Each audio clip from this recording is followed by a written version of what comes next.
So, hello, beautiful people. My name is Alex Catano, the host of Cat Nation Studios, and I got Raymond here, the host of Ramen Edit. You can find him on YouTube and on Instagram. And how you doing, Raymond? Doing good. Thanks for having me again. Of course, yeah. Raymond and I go way back. Actually, years ago, we reviewed the Batman back at Movies with Alex back in those days.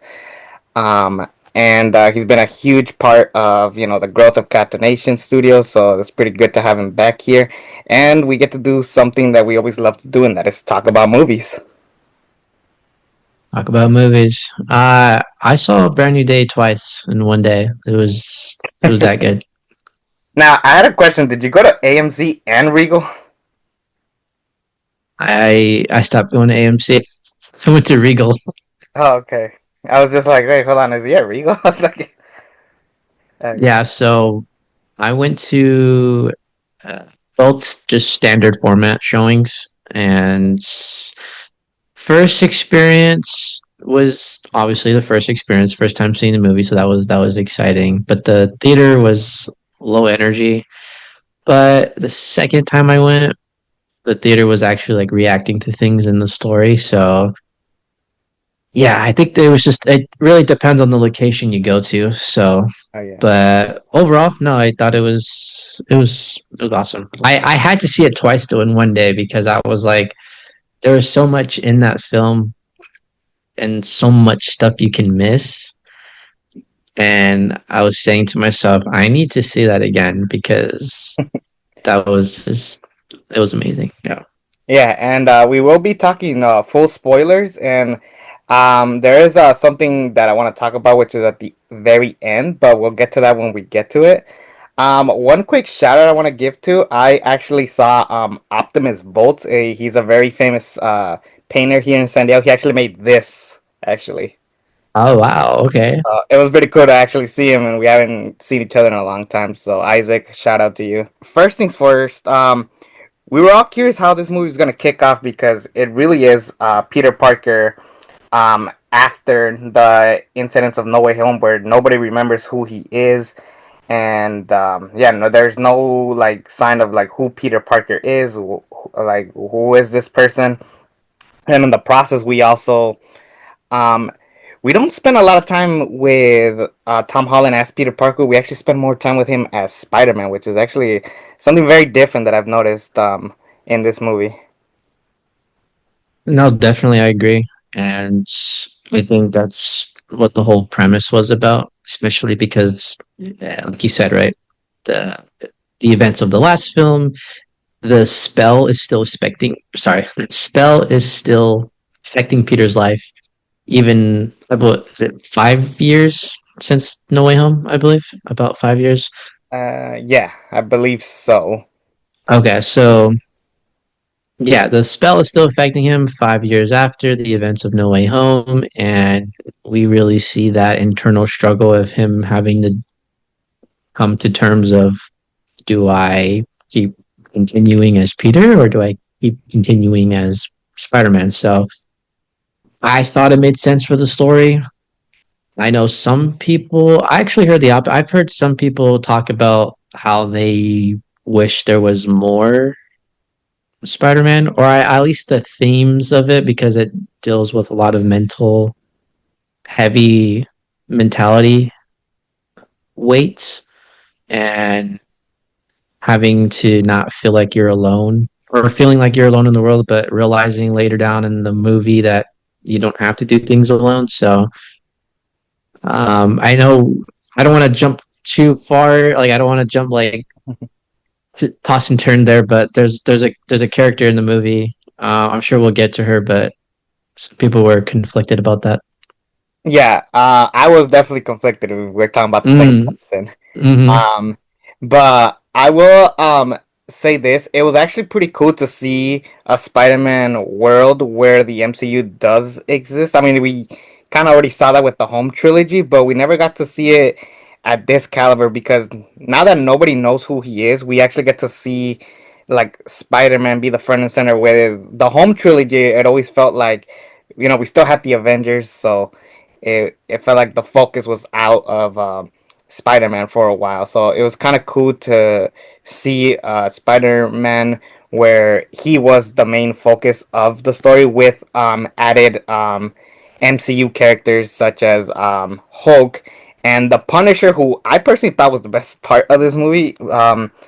Yeah, John Bernthal is really great as the Punisher. I actually just found out that actually recorded each other when they got the auditions for their roles. I actually did not know that till now.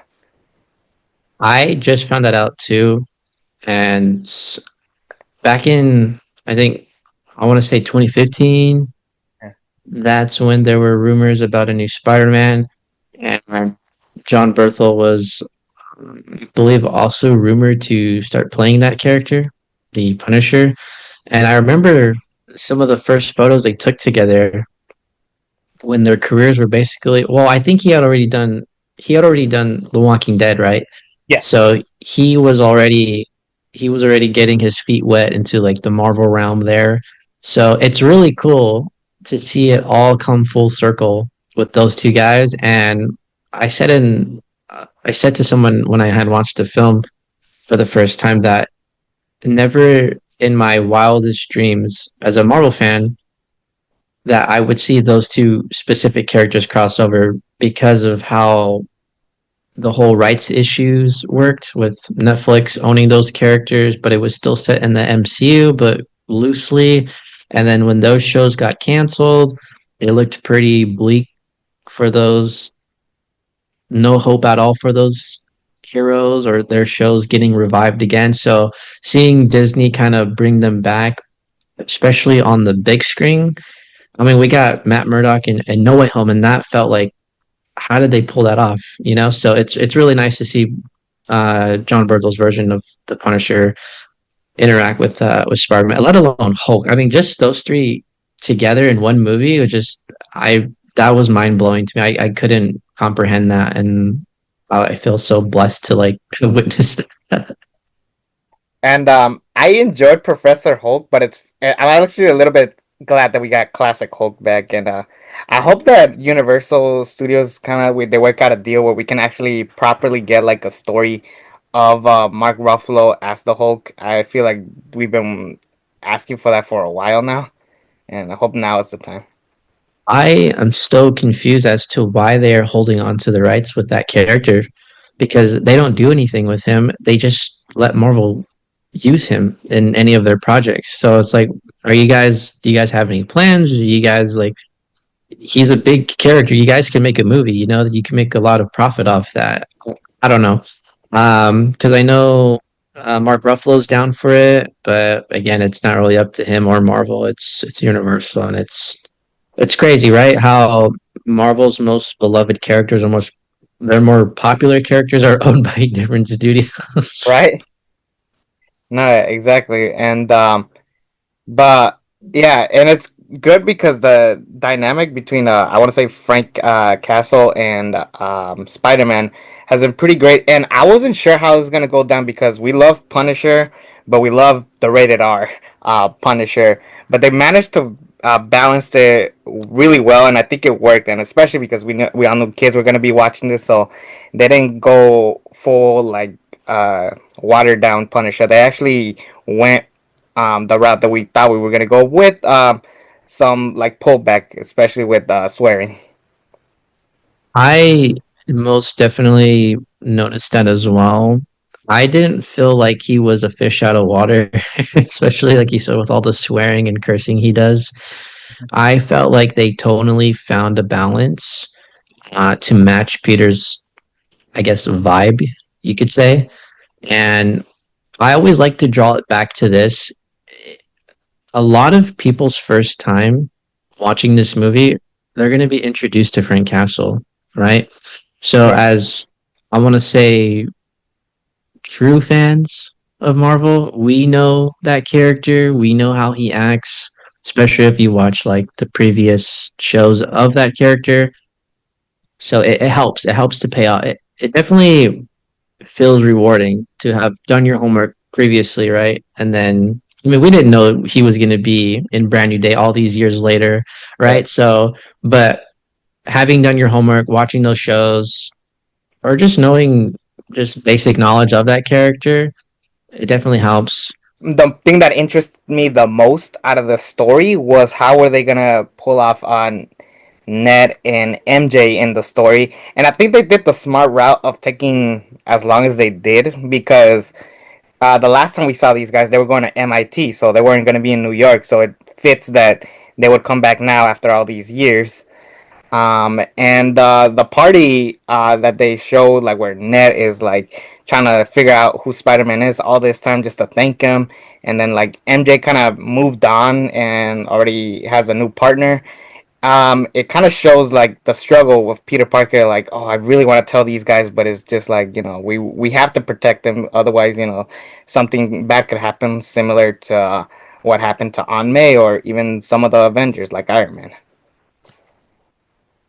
One thing I can add on to that was the cinematography.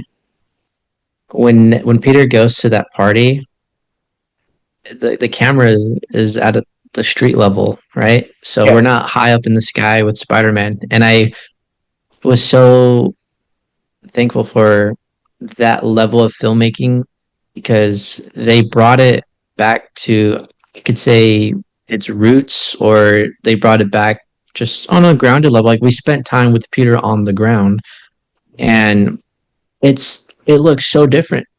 It yeah, looks so different from the previous Spider-Man movies. Like when I was like, especially like that scene you're talking about at the party, the color grading and the lighting, I was like, this is a Spider-Man movie. Like this is insane. So I I was just in awe. I was in awe, and I was like, yeah, this is we need more of this. no, yeah, and I do want to say like this director, he did Wonder Man and Shang Chi, and I don't know if he should come back to Shang Chi too. I kind of want him to continue on with Spider Man. I don't know. Do you agree? I say let Destin cook. Yeah. Give him whatever he wants. If he wants to do Spider-Man again, let him do him and his team and Tom, they need to do the next trilogy. Right. No hate towards John Watts. I know John Watts is getting a lot of baggage recently, especially right now, because of how he quote unquote butchered or left a dent in that character in the home trilogy. But I can't be mad at him entirely because this man was responsible for bringing back Toby and Andrew and not messing that up. So I mean, No Way Home was still my favorite theater experience ever in a theater. Mhm. I don't think anything's gonna top that. I mean, we'll see for Avengers Doomsday and Secret Wars, but No Way Home still holds the my favorite theater experience. But yeah, no, Destin did it. He did his thing. I like Shang-Chi. I really did. The choreography in that movie with the fighting and everything, I was like, oh my god, he's gonna have a lot of fun with the Spider-Man character. Because when it comes to Spider-Man, you got to get creative. Yeah. Speaking of getting creative, we finally got this Peter Parker get organic webbing, and I was a little bit conflicted because it looked weird the first time in the trailer, but then they managed to pull it off. It was a little bit weird at first, like I'm not used to this, like going from web shooters to organic webbing. It was actually pretty funny, but they actually balanced out like how it plays off in the final shot. Like that scene where he fights the hand and he does the spinny thing with the web at the end. That was pretty badass. I was definitely conflicted as well because I thought Marvel always wanted to stay true to the original classic iteration of Peter Parker and Spider-Man, and that being is having the mechanical web shooters. But I guess it made sense, watching the story unfold in Brand New Day, where it was his body is changing because of all the induced stress and traumatic events he's been through. So yeah, it kind of would make sense that his body is sort of evolving. And I actually ended up liking the organic webs. Um, I really enjoyed that reference. I don't know if you've heard it, but he was like, organic webs. Peter 2 had those. Yeah, He was a cool guy. And I was like, that's so awesome. yeah. So So no, I really enjoyed that part. I am ready to talk about the big thing, Jean Grey. Yeah, so Sadie Sinks was like hiding who she was playing, but we all knew it was Jean Grey.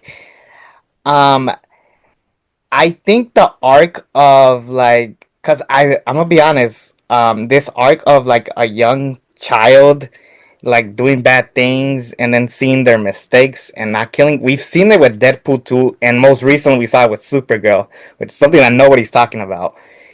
And I don't know, I'm a bit conflicted. I'm like, we've seen that trope before, and while I do enjoy Jean Grey, Sadie Sink's performance in this movie, I don't know how I feel about rooting for her, especially with the scene where she controls MJ, kisses Peter, and then jumps off.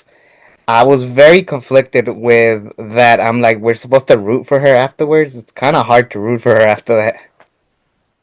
A lot of people are saying that they can't forgive what she did, like you said with the MJ scene. My whole theater gasped when they realized that it was actually Jean and MJ's body. And when I had first watched that, I was like, I called it. I had already called it. So I think, look, what you're saying, right, is the discourse about Jean and she's young. I think assume like if we assume that Sadie Sink has signed her contract to play this character in the next saga of the mutants that Marvel is going to do, to me personally, it makes sense as to why she is this age, why she is doing what she's doing. They needed to find a character to kind of culminate it all together to what Peter's dealing with, or sorry, and to what Peter's dealing with, and then kind of mesh that trauma with another person's trauma and make it come together so that they can actually understand each other. So, what I'm trying to say is, with Sadie Singh's Jean Grey, maybe they chose to make it this way so that when she eventually finds the MCU's Charles Xavier and finds the school and all the other mutants, she's able to grow into the character of Jean Grey that we all know and love now. So I feel like the arc of her character will be rewarding in the next like 10, 15 years. And we could go back and watch Brand New Day and be like, wow, look at all that messed up stuff she did, but look at her now. But I Right. definitely understand the discourse. I mean, keep in mind, people love Loki, and he chopped someone's eye off in the Avengers. I don't know if you guys remember that. I remember that. I remember that was good. Yeah, I almost forgot about that. Yeah. I will say this, like I mentioned, we've seen this trope where we're in Deadpool 2, and we saw it in Supergirl recently, where the young person wants to kill the bad guy, and our main lead is like, no, killing's not your thing. But up to this point, we've already seen Jean Grey technically kind of kill people when she controlled the Punisher and started shooting people. Um, I had an idea. You could tell me if I'm wrong in this, but how would it? How do you think the scene would have impacted if, let's say, Peter Parker jumps into the room where she's about to kill everybody on the VMAX? I think that's what it was called. Yeah. Let's say Peter made it in the room. Everybody's already dead, and then Jean Grey is like still trying to like process like I just killed all these people. Can I come back from there? You think that this whole scene would have like changed up a little bit of how we feel about Jean Grey afterwards, or I don't know. Are you saying if she had taken a moment to realize what she had done? Yeah, because I think we could have still transitioned into her getting to Peter's head and then talking to Aunt May. I think we still could have done that. I see. Honestly, she was set in her own way. I think she wasn't going to stop until she got answers. So, but if like you said, so let's try to look at it in your perspective. Is she so you're saying if she had killed the people in that room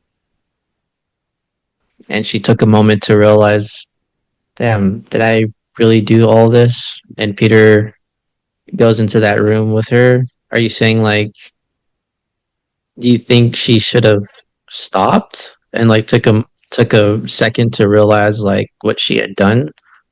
Yeah, because like okay, Peter kind of sees what she is going through.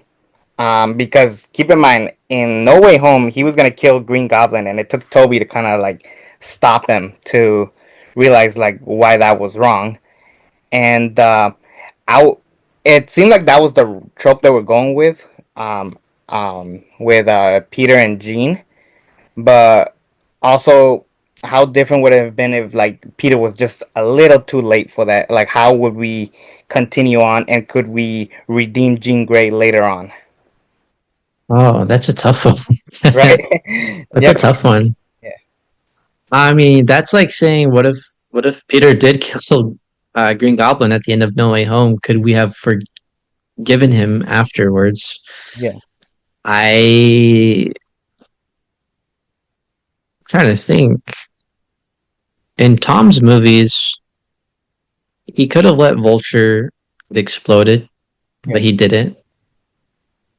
Um, Mysterio kind of made his own fate, right. and Green Goblin was just batshit crazy. So I think you got to go to the core fundamentals of the character. Spider Man doesn't kill. Green Jean Grey, at least this iteration, she's very lost and she's trying to find that wisdom. So I think when she does eventually, and I do like how they tied it to Peter and Spider Man, so that when eventually she does, have her own team of the X Men and she finds her people, she can vouch for Tom Holland Spider Man in case they ever need help or whatever. So I do like that element, and I know Marvel's trying to kind of sprinkle the mutants here and there and let people know, like, hey, yeah, they're on their way. But honestly, I mean, do you feel like the movie was two movies in one? Sort of like the first half of the movie, it was very Peter Parker, it was very Spider Man, and then the second half it was pretty much all Jean Grey. Because I'll be honest, when I found out, or when we found out that Jean Grey had a sister, I had no knowledge to that. I thought she was just kind of like a lone, a what's it called? I'm blanking out here. Only child, only child. I didn't know she had a sister, and I know I looked up and did my research about that, and I guess she does have a sister, but it's not like widely known. So I could see why they implemented in this story to give Jean Grey a sister is because the whole factor of lost. Peter lost May, she lost her sister, but they went about life two different ways. No, yeah, because really Jean had nobody, and I thought that they definitely did a good job in that part. I think truly the real redemption was her saving Peter Parker in the hospital, because I think truly that was the redemption arc for her, because just kind of like seeing where the arc takes Jean Grey, it kind of reminded me of the Thunderbolts, of all these characters that were lost and hated by the media are kind of redeeming themselves, and I have a feeling that they're gonna do the similar trope with the X Men, where it's gonna be like a bunch of just lost kids. And I think I'm excited that the X Men are this young, because now it gives us time to really develop these guys as like as individuals, because it's really hard to like center focus the X Men without like one taking over the other. Yeah, I think that's what Marvel's plan is, making a young making the next saga a young version of these characters so that we can grow up with them. And I do like how they made Jean Grey young so that she can kind of relate to Peter because I would say she's a little bit younger than Peter at this point in his life, but around the same age. So it definitely sets up a lot of potential for the next phase. And I know a lot of people are still going to be attached to the old faces. And I mean, we gotta get new faces eventually, guys, because the OG X-Men, the OG Avengers. I mean, let's just focus on the X-Men here. Those guys have been playing those characters for I should say have been known as those characters for at least 20 plus years now. So Doomsday and Secret Wars, this is their time to kind of say farewell. This is their time to say farewell to those iterations of those characters, and yeah, I just hope that I know City Sync is getting some backlash and people are infuriated with Jean Grey's character, but I think that's the point. I think that's Yeah. the point, and I think we're gonna get evolved versions of the new characters later down the line. So I'm excited to see that. No, I'm definitely excited to see them as a younger crowd, and yeah, I'm excited for Doomsday and I'm excited for Secret Wars, but I'm definitely ready to say goodbye to these characters that we grew up. I believe we're roughly around the same age, so pretty much we got to see the X-Men from the start, back in 2000. I want to say.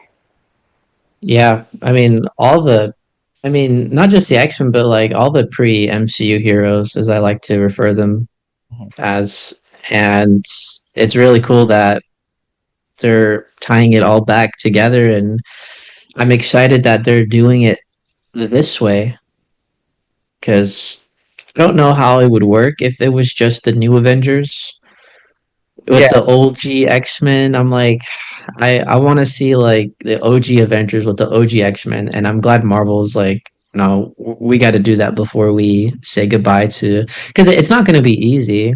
Like saying goodbye to like Steve. Sorry, saying goodbye to Chris Evans, Captain America, saying goodbye to Robert Downey Jr.'s Tony Stark, or James Marsden Cyclops, or Hugh Jackman's Wolverine. Like that's gonna be a tough one, but I think I like to draw it back to just again being thankful to have grown up with this era of these heroes and see them evolve and grow and finally get to interact. Because a lot of people are not excited for Doomsday, and I'm just like, you guys know we're seeing like the X Men, Fantastic Four, and Avengers collide for the very first time on cinematic history. So I can't wait for that. no, I can't wait for it either. I love the stinger at the end where it's like Spider-Man is off world. Spider-Man was found. Um, no symbiote, which threw me off. I really thought we were gonna get the symbiote at this point. I don't know if we're gonna get it at Secret Wars or maybe even the next Spider-Man movie. When do you think we get to see the symbiote? I don't think if we are going to see the symbiote, it would have to be Secret Wars. I think Marvel or Sony, I think they might want to be stray away from the symbiote storyline because, like, I mean, to be fair, we've only seen it once done in live action, but that storyline is so popular, and I kind of felt like the metamorphosis switch that Peter had in Brand New Day, where he becomes like more angrier. I feel like that was a symbiote in itself right there. He was more aggressive. He was more just more violent, you know? And I was like, I'm getting symbiote vibes Right. from all of this. So if anything, I don't know if the Russos are gonna do it, but yeah, it would be Secret Wars because if he's fighting Doctor Doom and fighting all those other heroes, I don't think a classic suit's gonna is gonna do it for him. I think he's gonna need that symbiote power. But the end credit scene of Brand New Day, I took it as another Spider-Man popped up. Okay. Yeah, but a lot of people are saying what you said, like, oh, it's Spider-Man being transported to space because that's what happens in Secret Wars. He got transported. A lot of the heroes get transported to Battle World, so that's how people are taking uh the end credit scene. Tom Holland Spider-Man got transported or teleported to Battle World, and it's not another Spider-Man inside the same area as the MCU. Yeah, the reason why I predict that is because Doomsday was actually supposed to come out um first, and then we were supposed to get Brandon Ray. I don't know if you remember that. I remember that, and I thought that was going to be really weird. Before I popped in here and started recording, I actually watched the Easter egg from New Rockstars, which I'm jealous that you actually met Ross. But they were talking about the finale, which is Ned and Peter doing the handshake. There was a ongoing thing, and I even thought it at first where it was like, oh, Ned remembers everything. He got his memories back. It would make sense since he sort of has Doctor Strange powers. But I actually genuinely believe that because earlier in the movie, MJ called Spider-Man Peter, then that's how Ned put the two together. That's what I think happened now. I've heard the same thing, and I think it's really up to the audience how they want to interpret it, because it leaves a lot of space open, especially if they do a five or a six or seven and eight, nine, 10, right? Um, I yeah, because so what I like to go back to is at that rooftop scene with Peter and MJ, and Jean takes over MJ's body. She says to Peter something along the lines of, only a true love kiss can break the spell. And I thought, okay, that does make sense, right? So what about for Ned? Oh, well, was it the handshake that broke the spell? Right. You know? So, but like you said, some people are taking it as, oh, he only remembered Peter because MJ had said his name before he left the apartment. And then what was the other thing? The Doctor Strange Uh, magic.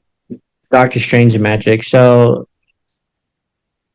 I guess we don't really have like confirmation, but I I like to believe that Peter and Ned are best friends again because Tom Holland said in an interview that the reason why it's called Brand New Day, you'll just have to find out for the last frame of the movie.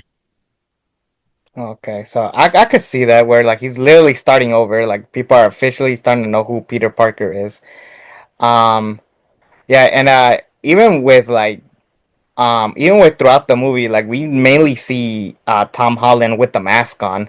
Even when he meets Black Widow, Punisher, like no one really sees him without the mask. I think only maybe three people see him without the mask in this movie, which is a little bit refreshing.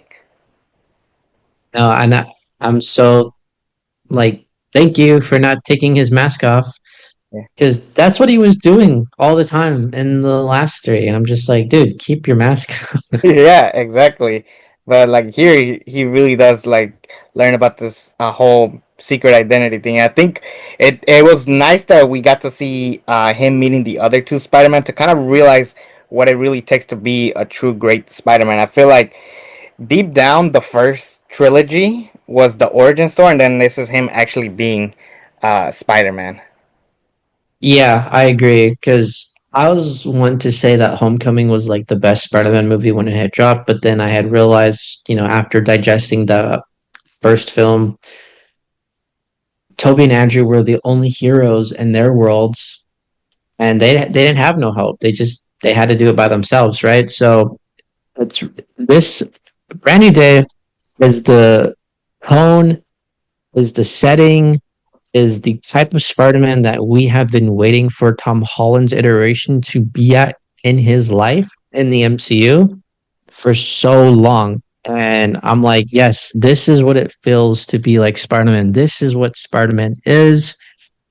And I want them to continue this momentum here because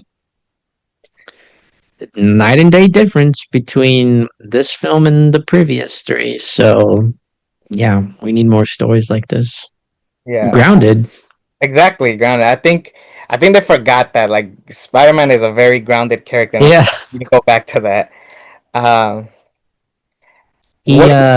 Oh, go ahead. oh yeah, go ahead. Oh sorry. Real quick, I was just gonna say he just needs to, like, there's so many other storylines where it's just grounded. He doesn't need to be in space all the time, you know? Exactly. And what do you think we're gonna see next in the Spider-Man? I'm pretty sure after Secret Wars we're gonna get the next Spider-Man movie, but what do you want to see next for him? I think we need to do Miles. We need to bring in Miles Morales and have Peter start passing down the torch. and really become that mentor role. I know Tom Holland said he wants to do Miles and kind of be that mentor role as Tony Stark was to Peter. So yeah, I mean he can show Miles the ropes and what it takes to be Spider. And then they have so much to pull from. I mean, we have Into the Spider Verse, Across. They have the Insomniac games, which I know they've pulled inspiration from for Brand New Day. So I think that is their. I think that's what they should do, especially if Sony is already developing a Miles Morales spin-off film. Hopefully, it's set in the MCU. I'm pretty sure it is. But yeah, we need to get Miles in and have two Spider-Men on screen. And I'm just thinking about all the cool stuff they can do with those two. I think, and I'm sure we haven't done it yet, but I do see a world where Oscorp Corporations comes back, but there's no Norman Osborn. But there could be a Harry Osborn who Peter doesn't know at least. And I was theorizing like what, because I started thinking about this. What if um MJ's boyfriend is Harry Osborn? We just don't know it yet. And then he's like maybe starting up the company, and then once Peter puts those two together, like that could be a really cool story. I don't know. Yeah, because the credits, they didn't give that guy a name, right? Not even in the Exactly. movie. He was just what MJ's boyfriend or something. Yeah, I didn't think about that. That's really good. They could. I don't know if I think we do need Harry Osborn again. We need that sort of either rivalry or friend dynamic. But we also need, at least me, I want a new set of side characters like Gwen Stacy or Cindy Moon or like, Harry Osborn for that matter. Because there's so much characters in the Spider-Man mythos that they've barely scratched the surface. So yeah. if they are going to do another trilogy, I hope they put in new characters. And I thought that girl in the elevator was Gwen. I was like, oh my god, is that Gwen? She was blonde. I'm actually shocked we never got a Black Cat yet. Black Cat, yeah. Uh, I actually want her to be the next love interest. Yeah, and I personally think that's the route that they could have gone, like someone that could relate to Spider-Man. Um I don't know, but I do see a world where maybe Peter and MJ do end up back together. It's definitely gonna take some time because in that one scene where they're talking officially, I do see it happening. It's just a matter of how and when. It reminds me of the whole Star Lord and Gamora situation, which I'm still a little salty about how they didn't really make those two endgame. But it really does show the effects of certain choices, and some choices have consequences. So MJ and Peter, the possibility of them getting together, yeah, they would probably have to restart fresh. I definitely don't want the spell to break. I think we should stay locked in with that. We It'd be so funny if they just like revert back to everything and said, "Yeah, forget about the spell. MJ remembers everything." no, yeah, It's I don't crazy want. how she. I mean, do you think that they need to like actually like have a true kiss and then she remembers? No, I think Peter and MJ need to re-fall in love again, and I think something would have to happen for that. I know there's been like jokes and talks that Ned will be the Hobgoblin years from now. I don't want that. No, because he's just an iteration of Genki. Yeah, exactly. And he even promised Peter in No Way Home, I'm not going to turn into a supervillain and kill you. Yeah, exactly.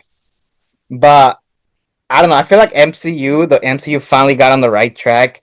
I know they were trying to do new characters, but it just wasn't clicking. The Disney Plus series were really awful. Not all of them, most of them, but I don't know. I feel like we're on the right track, not just for the MCU, but movies in general. I think this is the best year in the 2020s. We had the pandemic, we had the writer's strike. I feel like we're finally back. Cinema is back, baby. Let's go. Exactly. But I don't know. What would you give the movie rating? I do letter grades. I don't know what you do. I like to do movies and rate them out of 10. Okay. So for Brand New Day, I'll have to give it a. I'm gonna say maybe an 8.5 Mhm. or a 9. And I only say 8.5 because of the whole Jean Grey stuff. Right. Yeah. As ideally, like everything about it was great from the cinematography, from the action, the feel of it being in the Spider-Man universe with some Avengers level characters, and it was a very grounded movie.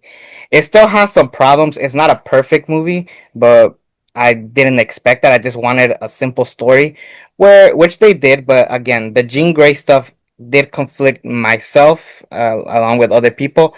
I would have to say this is an A minus. It's not quite an A or definitely not an A plus, but it's good, and I'm excited to see where the rest of the story continues from here. I think what happens every time a new Spider-Man movie comes out is we're like, oh, this is the best Spider-Man movie. And I had to watch it more, at least twice or I want to go a third time eventually, but I had to watch it again just to like really digest it and be like, okay, is this the best Spider-Man movie ever?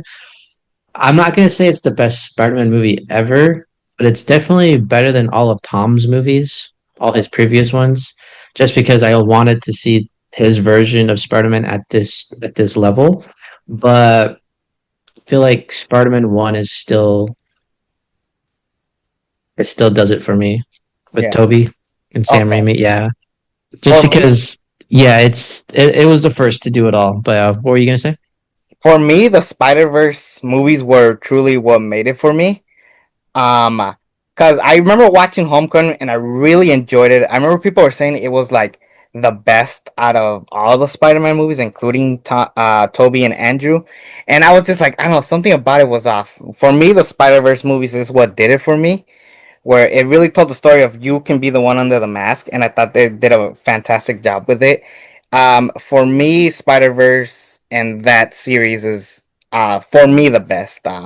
But I think underneath that would be the first two Toby ones, then probably No Way Home, and then this one. That's a good ranking. I like that. Okay, it's pretty Yeah. solid. Yeah. Yeah. Tarzan films? Are those at like bottom for Um. you? So it's funny. Andrew is my favorite live action Spider Man. But I can agree that like his movies weren't maybe the best written. Hmm. And I think we can Yeah. all be in agreement for that. But I don't know, Andrew just did it for me. Like, and it sucks because like for me, the best Spider-Man suit is still in The Amazing Spider-Man 2, and yet it's the worst one. Yeah, it's unfortunate for sure. Um, I hope to see our boy back in these next two Avengers films, hopefully. I mean, I'm pretty sure Toby's coming back. So that's gonna be freaking awesome. I mean, do you want to see them reunite all the three Spideys again? Maybe in Secret Wars, maybe one last time, but I don't want to get to the point where we're overdoing it, and I definitely don't want them to get killed off. Yeah, yeah, that's a lot. That's what a lot of people are saying, and I'm just like, I hope no one gets killed off because deaths don't mean nothing to me in the MCU anymore. They really don't. They really don't. So I hope what happens is somehow, some way, right? Whether it's Loki or some other powerful Marvel character resets the timeline and sends everybody back home, and everyone goes back home and make it almost to where they never went into the MCU because you don't want to take away the significance of what the other heroes did in their movies, like Toby, Andrew. Because if you undo all those stories and what those heroes did, it kind of feels weightless now when you go back to watch those movies. So I hope they reset the timeline in terms of like everyone gets a happy ending, everyone goes back home, Thank you for helping out in Secret Wars, but you guys are going back home now, and no one dies. So I don't know because Marvel might have to kill off like James Marsden, Cyclops, and all the OG X Men to like visually tell the audience, hey, these guys are not coming back. We've killed them off. Yeah. And some people are like worried about that, and I'm worried about that. I just want everyone to live happily ever after. Right. Well, here's the thing. Patrick Stewart as Professor X has died three times. The Last Stand, Logan, and Doctor Strange too. If he dies again in Doomsday, I'm just gonna be like, all right, guys, what are we doing? Yeah. I'm like, we've seen it already too many times. I think that's what like is annoying about this. Um, but I hope that like now, Marvel and Disney and everybody kind of got heard our feedback, and now they're really paying attention to what we like. Cause I know Thunderbolts and Fantastic Four didn't do as amazing as we thought, but they're clearly going in the right direction now. Yeah, and I hope they listen to the fans more. I know Tom Holland said for Brand New Day that he's scoured the internet and wanted to see what the fans were quote unquote yearning for Spider-Man movies. So the fans really make the movies themselves. I mean, we pretty much fan casted a lot of the actors that are playing the roles now, like Ryan Gosling as Ghost Rider, um, John Krasinski as a variant of Reed Richards, you know? So I think it's cool that they do that sort of stuff. Yeah, actually, for and I like reminding people all the time, but we were the first ones to predict Hugh Jackman coming back as Wolverine way back in 2021. Did we? Yeah, it was the first podcast we ever did together. We were talking about who would come back, and then I said I don't see Hugh Jackman coming back, and then you infamously said we'll see, and years later he came back. Wow. So that was way before Deadpool and Wolverine then, huh? Yeah, it was right when Falcon and Winter Soldier launched. Wow.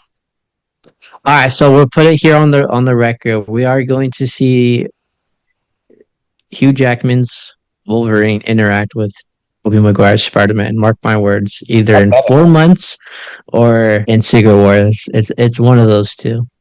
No, yeah, we got to see that. If we're gonna bring back Toby and Hugh, we at least got to see that scene. If the Russos say that they were much as fans as we were growing up with the OG X-Men, I hope as filmmakers and as comic book fans of them, like I hope they're thinking the same things that we are thinking because that literally would be generational. I'm telling you, Alex, when I see that in the theaters and I see, Spider-Man and Wolverine fighting, I'm gonna be standing up, cheering, clapping, and screaming my lungs out. Because when I watch No Way Home, my lungs stop working. Oh yeah, well, I'm definitely looking forward to Doomsday. I'm looking forward to the next iteration of Spider-Man. Raymond, thank you again for doing this. It's always a pleasure to have you working with you, and hope this is not the last one. Definitely won't be. Thank you so much again, Alex, for having me. Definitely always a good time.